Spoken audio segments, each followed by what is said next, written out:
Absolutely, Oliver. Great points, and I think it's one of the things that we're, kind of really awaiting the rollout of this drug is how that's going to translate into practice, right? Because as we've seen in a lot of imaging criteria, say resist criteria, it doesn't necessarily translate into practice. And Preston, I mean, you're, from a urologic perspective, you guys are ordering a lot of PSMA PET scans now, I'm sure, in sort of the recurrent disease setting and whatnot. You're seeing some variation. How does this resonate with you in terms of what your experience is with PET imaging?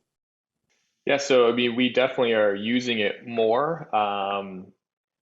I think we're still, one of the challenges, we're still defining how to act on things that are visible on PSMA that are small. I mean, we're still not sure exactly how to interpret that compared to our previous standard of care imaging like bone scan and CAT scan.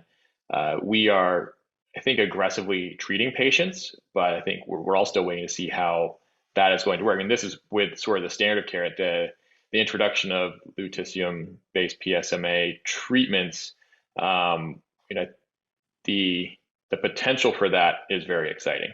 I think that's kind of where we are at this point. I mean, where we have not had the opportunity to offer this yet on the trial basis in our center, but we're very excited to see where it goes.